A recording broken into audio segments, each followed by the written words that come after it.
Hey everyone, Travis McNutt here with Americana Global, and we're talking about the paint correction system. So we've already covered the basics. We're going to wash the car with Americana ceramic soap. We're going to clay it to begin the exfoliation process. Then we're going to use Americana Release iron and fallout remover, which is going to remove iron, ferrous, industrial fallout type elements from the surface. Then we're going to use Americana Stripper, wax and grease remover, panel prep, oil and residue remover, which is going to prepare the surface for paint correction or ceramic coating. And now it's time to move into our paint correction process. So whenever it comes to paint correction, our most aggressive method is obviously going to be the 1500 compound paired with the yellow and white microfiber pad. This is my #1 recommendation for defect removal and compounding. If you're not a microfiber pad guy or gal, you can absolutely use the yellow foam pad. This is our maximum cut and defect removal from the foam pad line. You can also use as a one-step the 1500 and orange foam pad. Once you've completed the compounding or defect removal process, then it's time to move into our flawless finish. That's when we're going to pick up our finesse jeweling polish. This can also be paired with a yellow or orange foam pad for a one-step solution, or even on lighter colored paints, finesse with the orange foam pad for a flawless finish.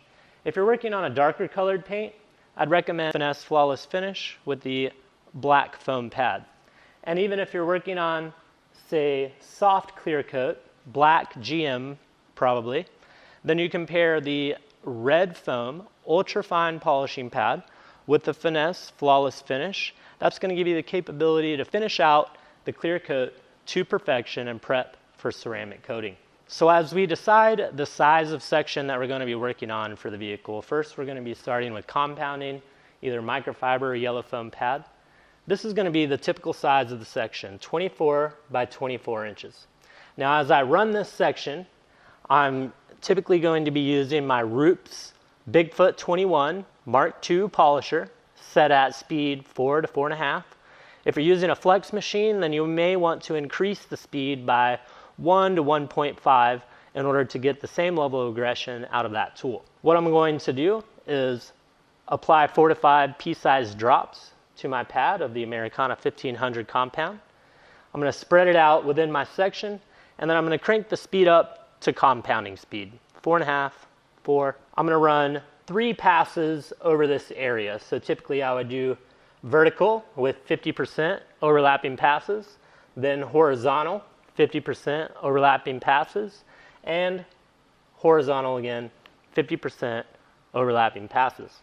If I'm typically moving about 1 inch per second, then I should get at least 3 full passes within this section to break down the compound and effectively use that tool for defect removal. Once I wipe away the excess liquid with my clean microfiber towel and I assess the paint with a color match light, Astral, Scan Grip, Rupes, whatever it may be, you just want to use a color match or defect highlighting light.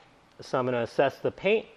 If the paint is defect removal free to the standard that I am looking for, then I would move forward in my paint correction process and pair the finesse flawless finish with either a black or orange polishing pad.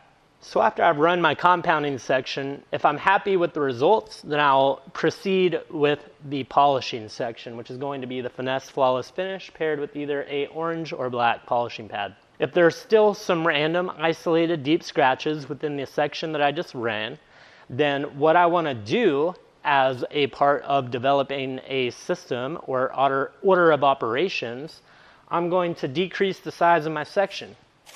So I may want to compound an area half as big as I did the first time. That way I can remove all the defects from the section that I'm working on with one pass. So there's these perceptions about 1-step, 2-step, 3-step. Really what the capability of the Americana Global system does, if we're not getting the level of defect removal that we need from the first pass that we make, and we decrease the size but repeat our technique, then we should receive a higher level of defect removal from the first section. The importance here is dialing in a process or a procedure for the entire paint correction in the beginning. Once I know what works, then I can replicate or repeat that process throughout my paint correction, and that way I'm getting the absolute most effective and efficient results, which is going to increase production and drive revenue for my company. So once completing this, I can assess larger section, or if there's heavier defects, then I can shrink down the section and I can complete my defect removal step, which is step 1, with the compound and either one of the compounding pads. Then defects are gone, I'm moving to finesse flawless finish and a finishing pad for the polishing or flawless finish result, which is going to prepare us for the protection phase, which is either a wax, sealant, or ceramic coating.